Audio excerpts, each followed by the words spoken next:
Hello ladies and gentlemen, my name is Pixel, and today on the Sapphire Tech YouTube channel we're going to be taking a look at the recently released PC version of PlayStation Studios God of War, running maxed out at a 1440p resolution on our SAPPHIRE NITRO RX 6800 XT graphics card alongside the AMD Ryzen 7 5800X CPU. All the gameplay that you're about to see has been recorded using AMD Relive, and the performance overlay is provided by Rivertuna Statistics Service, so let's get right to it.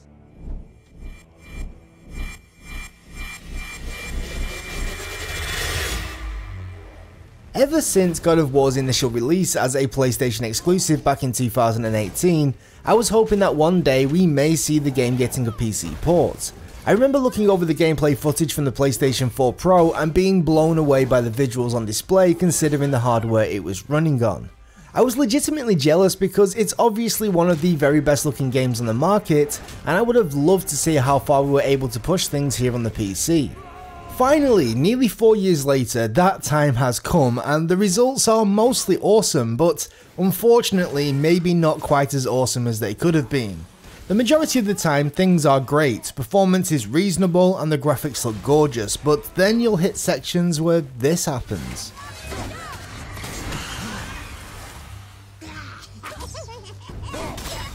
All of a sudden your GPU usage comes crashing down along with your frame rate, and the game goes from feeling nice and responsive to lacking fluidity and your camera feeling extremely delayed. To make matters worse, this is not one of those situations where you can expect a technology like FreeSync or G-Sync to come to the rescue, because the variance is just too great and your input latency appears to be more reliant on your FPS than normal. This is not helped by the fact that the mouse control seems to be handled in a way that emulates a controller's thumbsticks, with your turn speed being capped based on your in-game sensitivity, along with an always-on form of negative acceleration. Put simply, mouse input in this game could do with a lot of work. This sort of thing is really unfortunate because, like I've already said, the majority of the time the game seems to work flawlessly. Sure, it always has that awkward feeling mouse input, but with a stable frame rate, at least it feels somewhat consistent. When the game does manage to put its best foot forward, there is no denying that this is an absolute masterpiece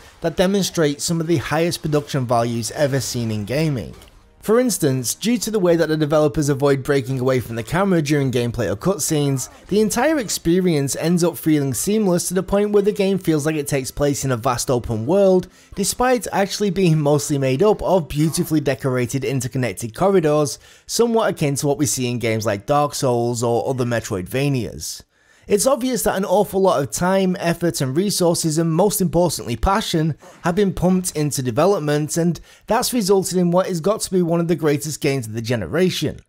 Unfortunately though, due to the game being developed around just a couple of different hardware specifications, being the OG PlayStation 4 and the PlayStation 4 Pro, with a target of around 30 FPS, we really don't see the level of CPU optimization that would allow us to maintain super high frame rates regardless of GPU headroom.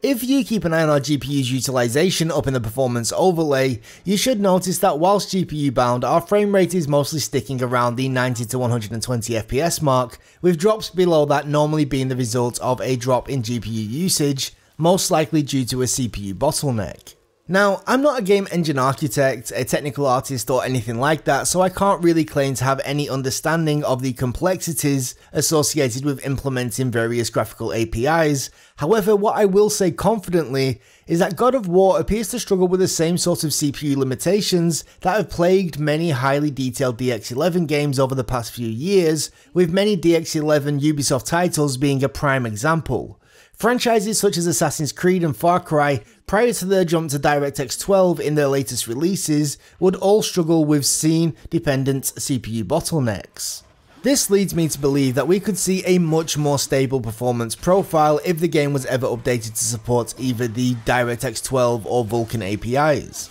To be clear, it's not my intention to hate on this PC port. I think the game itself is fantastic, and from what I've seen over on the Steam forums in particular, the developers appear to be very invested in this PC version and are communicating openly in regards to what they are currently looking into and giving users advice where possible in the hopes of improving their experiences. Obviously, talk is cheap and it's the actions that matter, but so far the devs at least seem very committed. I mean, at the end of the day, despite a few shortcomings, I for one am very grateful that we see yet another awesome PlayStation exclusive making its way over to the PC.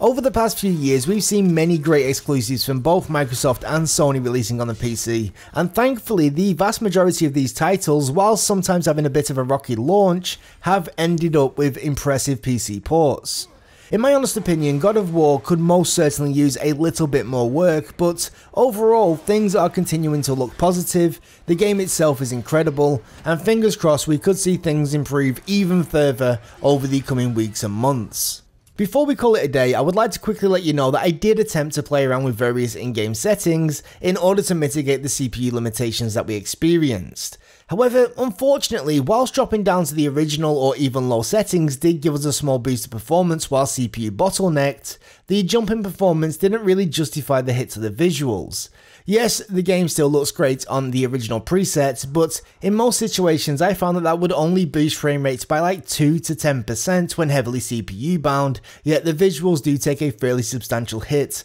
all of the time. The other thing to bear in mind is that by lowering the settings without setting a frame rate limit, you're actually increasing the frame rate variance by a sizable amount. This increased variance, especially when combined with a somewhat sloppy input, can result in the game feeling worse to play despite your average performance being boosted. With all that said though, this has just been me checking out the release of God of War running maxed out at 1440p on our SAPPHIRE NITRO RX 6800 XT graphics card. If you've got any questions, suggestions or feedback, then leave us a message down in the comment section below. And if you're new to the channel, how about slapping that subscribe button and ringing that bell so that you'll get notified of our future uploads. For now though, from myself and everybody here at the Sapphire Tech YouTube channel, I just want to say thank you so much for watching, and until next time, we'll catch you later. Bye bye.